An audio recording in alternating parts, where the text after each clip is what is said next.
రేవంత్ సర్కార్ తీరుపై రైతన్నలు బగ్గుమంటున్నారు. మోసపూరిత హామీలతో అధికారంలోకి వచ్చిన రేవంత్ మమ్మల్ని అరిగోస పెడుతున్నాడని రైతులు ఆగ్రహం వ్యక్తం చేస్తున్నారు. ఏడాదిగా రైతు భరోసా పథకం అమలు చేయకుండా ప్రభుత్వం కాలయాపన చేస్తోందని నిప్పులు చెరిగారు. సెల్ఫ్ డిక్లరేషన్ ఇవ్వాలంటూ రైతులను మరోసారి మోసం చేసేందుకు సర్కార్ కుట్రలు పన్నుతుందని మండిపడ్డారు. ఇక దీనిపై మరింత సమాచారాన్ని ఆదిలాబాద్ నుంచి మా ప్రతినిధి రాజు అందిస్తారు.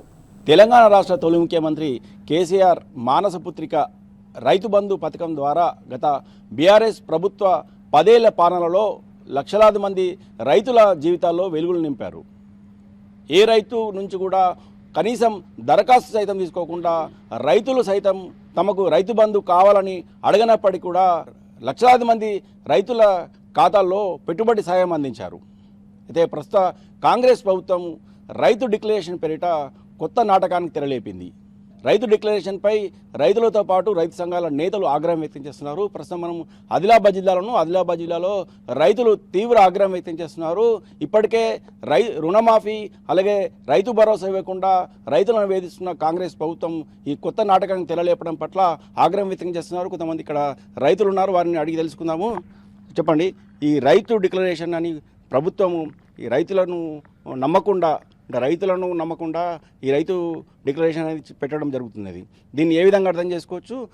రైతుల పట్ల కాంగ్రెస్ ప్రభుత్వ విధానాన్ని ఏ విధంగా అర్థం చేసుకోవచ్చు? రేవంత్ రెడ్డి గత అసెంబ్లీ ఎన్నికల సందర్భంగా వరంగల్లో రైతు డిక్లరేషన్ ప్రకటించాడు. అంటే మేము కాంగ్రెస్ ప్రభుత్వం ఇందిరమ్మ రాజ్యం ఏర్పడితే రైతులకు కేసీఆర్ గారు ఇస్తున్నటువంటి రైతు బంధు 10,000 నుంచి మేము 15,000 ఇస్తామన్నారు. 2 పంటలకు ఇస్తామన్నారు. వ్యవసాయ కూలీలు కూడా 12,000 ఇస్తామన్నారు. కౌలు రైతు కూడా 15,000 ఇస్తామన్నారు. రైతు బంధును రైతు భరోసా పేరుతో మార్చి ఇప్పుడేమంటున్నారు? రైతు సెల్ఫ్ డిక్లరేషన్ అంటున్నారు.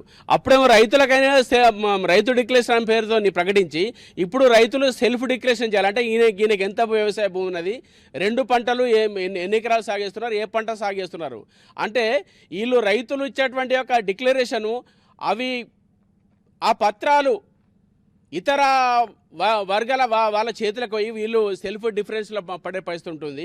ఇది కేవలం రేవంత్ రెడ్డి గారు కాలయాపన పేరుతోని రైతు భరోసాను ఎగ్గొట్టే ప్రయత్నాలు చేస్తున్నారు. అప్పుడేమో రైతులకు మీరు ఒక్క నెల ఆగండి, ఇప్పుడు తీసుకుంటే ఎకరానికి 10,000 వస్తాయి, ఒక్క నెల ఆగితే నెక్స్ట్ మంత్ నుంచి 15,000 వస్తాయని చెప్పిండు. ఇప్పుడేమో మీరు వ్యవసాయం చేస్తున్నారా లేదా, మీ భూములు ఎలాంటివి, మీరు 2 పంటలు తీస్తున్నారా లేదా అని చెప్పి మీరు సెల్ఫ్ డిక్లరేషన్ అని చెప్పి రైతులు ఇవాళ నీ దగ్గరకు వచ్చి వినతి పత్రాలు పెట్టుకోవాలి. మేము దున్నుతున్నాము, మేము ఇన్ని ఎకరాలు సాగు చేస్తున్నాము, మాకు రైతు భరోసా అని చెప్పి. ఇది కేవలం రేవంత్ రెడ్డి రైతు భరోసాను ఎగ్గొట్టే ప్రయత్నం చేస్తున్నారు. ఇంకొకటి, ఆనాడు కేసీఆర్ గారు ఎన్ని ఎకరాలు సాగు చేస్తున్నారో వాళ్ళు ఆదివాసులు కావచ్చు, ఇతర పేదలు కావచ్చు, రైతులు చేస్తున్న భూములకు రైతు బంధు పెడుతూనే ఎకరాన్ని 10,000 ఇచ్చిండ్రు. ఇవాళ ఈయనేమంటుండు?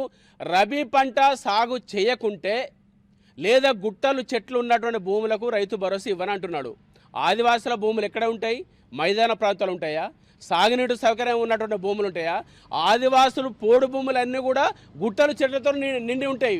అంటే కేవలము ఆదివాసులకు రూపాయి ఇవ్వకుండా రైతు భరోసా ఇవ్వకుండా ఎగ్గొట్టే ప్రయత్నం చేస్తున్నాడు.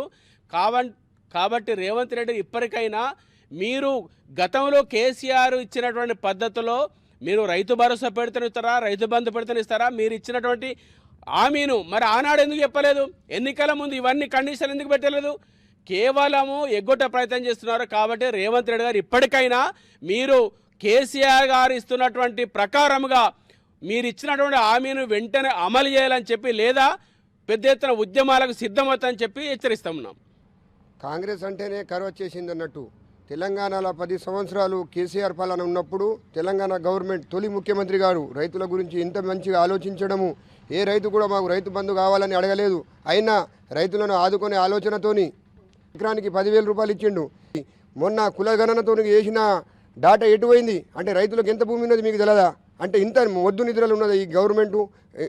ఎవరన్నా వింటే ఇది సిగ్గుచేటు. ఎందుకంటే కాంగ్రెస్ పాలన అంటే కరువు వచ్చింది అన్నట్టు అందరికీ అర్థమైపోతున్నది.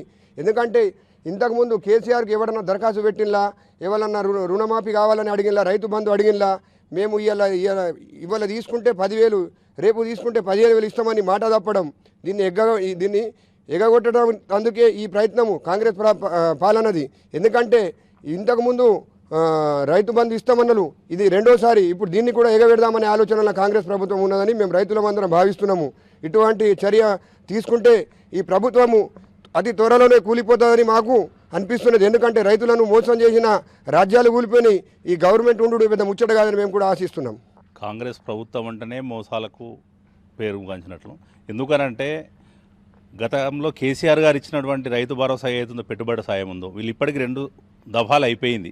రైతు పంట వేసిండు, వేసిన తర్వాత కూడా వాళ్ళకి ఇప్పటివరకు ఇవ్వలేదు. మరి అదే ఎంపీ ఎలక్షన్ ముందు మరి ఎట్లా ఇచ్చిర్రు? ఇచ్చినప్పుడు అప్పుడు ఏ ప్రాతిపదికన ఇచ్చిర్రు అనేది ఒకటి గుర్తుపెట్టుకోవాలా. కాంగ్రెస్ ప్రభుత్వం ఏంటంటే ఎప్పటికైనా కానీ మోసం చేయడానికి వాళ్ళు మాట్లాడిన పథకాలు కానీ వాళ్ళు చెప్పిన గ్యారంటీలు కూడా ఏం చెప్పినారంటే మేము ఇందిరమ్మ రాజ్యం తీసుకొస్తామన్నారు. ఇందిరమ్మ రాజ్యం అంటే దాంట్లో అన్నీ కూడా ఇంతకుముందు జరిగినట్లు మనకి ఎక్కడ కూడా పథకాలు ఏ వరకు కూడా రాలేదు. ఓన్లీ కార్యకర్తలు తప్ప మిగతా వాళ్ళకి రాలేదు. కేసీఆర్ గారు మన గవర్నమెంట్లో ఉన్నప్పుడు ఏంటంటే ప్రతి ఒక్కరికి కూడా ఆన్లైన్లోనే అందరికి వచ్చినాయి. రైతు బంధు వచ్చింది, రైతు భరోసా వచ్చింది. మరి అప్పుడు వచ్చింది, ఇవ్వలేందుకు రాదు? మళ్ళీ రైతు సెల్ఫ్ డిక్లరేషన్ పేరు మీద ఇది ఖచ్చితంగా మోసం చేయడమే 100%. ఎగ్గొట్టడానికి ప్రయత్నం చేస్తుంది తప్పితే ఇది రైతు రాజ్యం చేస్తామన్న దాంట్లో మాత్రం వీళ్ళు కాదు అనేది అర్థమవుతున్నది. గత 10 ఏళ్ల కాలంలో తెలంగాణ రాష్ట్ర తొలి ముఖ్యమంత్రి కేసీఆర్ అమలు చేసిన రైతు బంధు పథకాన్ని పేరు మార్చినప్పటికీ కూడా ఖచ్చితంగా ప్రతి ఒక్క రైతుకు అందజేయాలని లేని పక్షంలోని భవిష్యత్తులో మాత్రం ఆందోళన తప్పవని రైతు నుంచి తీవ్ర వ్యతిరేకతను ప్రభుత్వం ఎదుర్కోవాల్సి వస్తుందని ఈ సందర్భంగా రైతులు హెచ్చరిస్తున్నారు. వీడియో నుంచి పవన్తో రాజు, టీ న్యూస్, ఆదిలాబాద్ నుంచి.